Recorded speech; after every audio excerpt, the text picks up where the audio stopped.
Good afternoon to all participants of our seminar. My name is Krzysztof Janiak and I work for the Agricultural Advisory Center in Brwinów in Poland. I work also for the National Rural Network Support Unit, and I have pleasure to tell a few words on the role of agricultural innovation networking in Poland and on some challenges that are ahead of us in the CAP strategic plan. So, rural networks in Poland and agricultural advisory services, they are very much linked. The Polish Rural Network and the Innovation Network, they are coordinated by the Agricultural Advisory Center in Brwinów. We are a public entity. We are subordinated to the Ministry of Agriculture and Rural Development.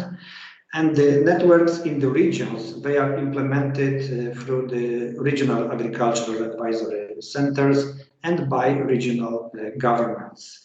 Our advisors, they are integrated into those networks and they already play an important role in facilitating the networking among farmers, researchers, cooperatives, and in rural communities.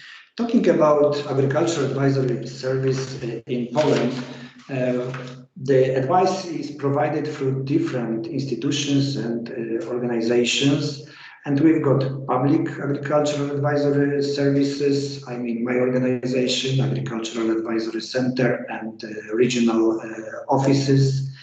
And the agricultural advice is provided through farmers' associations. We've got one very strong national chamber of farmers, which provides advice, agricultural advice, and has links with almost all farmers in Poland. And also we've got private advisors, and they include processing companies, meat factories, seed companies, equipment dealers. So these are the companies who provide advice on a commercial basis. We also have private consulting services that specialize in agriculture. They are mostly impartial, so their service is refunded for farmers through the Rural Development Program activities. In Poland, as I mentioned, the public agricultural advisory service is playing a dominating role. It is available for all farmers through our center and through 16 regional agricultural advisory centers.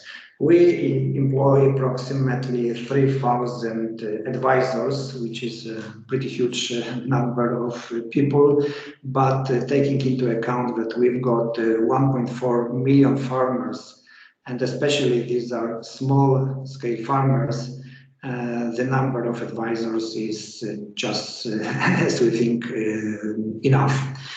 In general, I mean, public entities, we provide the service for free. And just to show you the location of our advisory units, we cover the whole Poland, all 16 regions in Poland. What are the tasks of our National Rural Network and Innovation Network? I think they are similar to the tasks in other countries. So first of all, we need to identify our stakeholders, farmers, entrepreneurs, researchers, and other actors. And based on identifying of stakeholders, we try to create links and networking system. We are exchanging knowledge and farmers' needs, especially farmers' needs. So we try to link these needs to researchers, and we exchange good practice among all members of the network. We also offer a wide range of tools and services. For example, web pages, databases, publications. We distribute the info materials, brochures. And these tools, they facilitate networking activities and support dissemination of information to foster cooperation through seminars that we organize, workshop, conferences. And just recently, we have been using very intensively social media. We think this is the right direction. And we use YouTube, Facebook, Twitter, and other social media. It's very important, especially for young people. And we try to encourage all stakeholders into different actions, I mean joint actions. This is very important in our networking work, that the actions are joint for all the stakeholders and they may encourage to start projects, for instance, demonstration projects, operational groups, study tours, and creation of working groups, formal or informal. So this is a very important part of our task of our networks. And what are the specifics for Poland? I think this is specific for Poland. It's not in other countries, but our national rural network is running an annual small grant competition for the partners. So each year we organize a competition, the applications we evaluate, and then we sign agreements with the beneficiaries. Approximately it's 40-50 projects per year, and these are small-scale projects for different local events, seminars, festivals, for some networking activities in regions.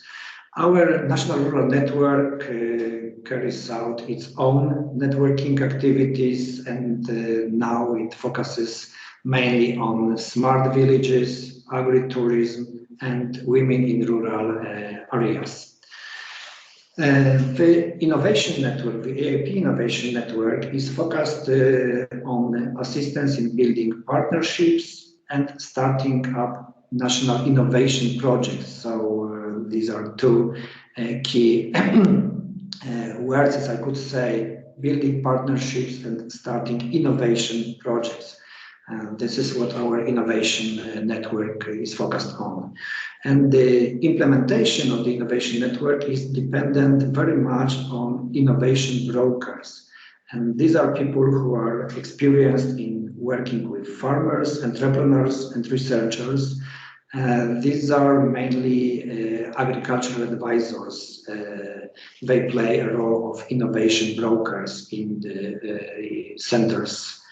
And the most important was not to find these people, not to build, not to create the innovation brokers group, but to maintain this group.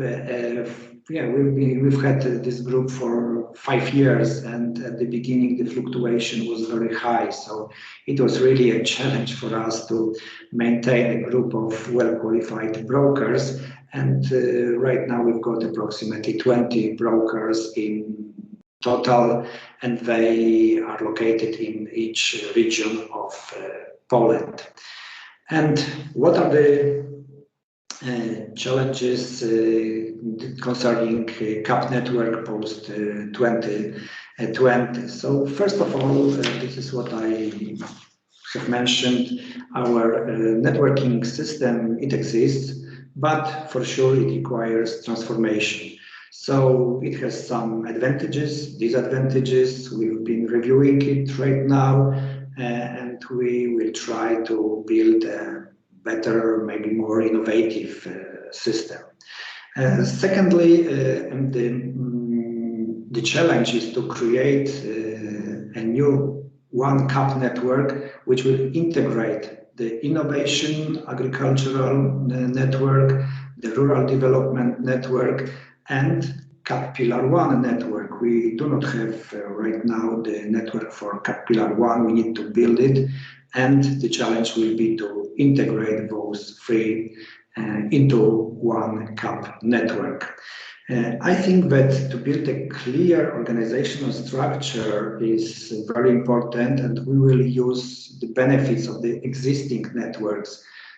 So organizational potential and nationwide structure, experience and impartial staff, including innovation brokers, and we try to keep the contacts with all farmers and rural inhabitants. We will try to make it more efficient, but we still have basis for the organizational structure of the CAP network. This is what I think. And it's important also creation of consultative and support bodies with participation of all key stakeholders. Right now we've got some supporting bodies, but sometimes they are too big, sometimes they do not meet and their work is not efficient, so we need to reshape it a little bit. And of course, the last but not least, the new CAP network will support the AKIS strategic approach. This is very important. The advisors will play an important role in this system, especially, as I mentioned, our innovation brokers. They will be, I think, the key element of supporting the AKIS strategic approach. And how to integrate advisors into those network activities. Yeah, I will not cover all the aspects which are very broad, but let me allow you to present some issues. So first of all, I think, and I try to show that we've got the well-developed system of agricultural advisory services, but for sure it requires improvement. It requires changes to adapt to new challenges. The system should be based on well-qualified people. This is the key element, well-qualified staff, experience, which the people who understand the needs for integration and innovation.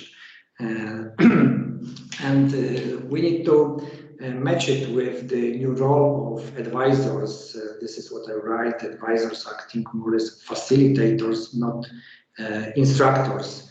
This is, I think, will be the new role of our advisors, to be more facilitators, to support the flow of knowledge, to support the cooperation between partners, and not to be instructors as at school, for example. And what is important in Poland is to find balance between public and private advisory providers, and this with impartiality. So as I mentioned, we've got the strong public sector, we've got developed private advisory sector, but we need to think how to balance it in order not to only fulfill the economic needs, but also to respond to environmentally and social issues. And what's very important, in my opinion, is the motivation for advisors and other partners as well to actively participate in networking activities. It's really important because some people say that networking activities is just meetings, talkings, and nothing real occurs. So it's important that people are motivated, that they see concrete results, concrete benefits of such activities. And I think the concrete results, these are the cooperation of the partners and starting new projects, operational group projects, Horizon Europe projects, and other international and national projects. And we need to share the outcome of these projects all over the country. Participation in international projects, it has the dimension not only a goal on itself, but I think it should capture the knowledge and share among partners within Poland. It's very important. So I think that's for the beginning of our conversation. At the end of my slide, I put the web page of our agricultural advisory unit for those who like to read a little bit about our activities. So thank you for the attention and waiting for the discussion. Thank you.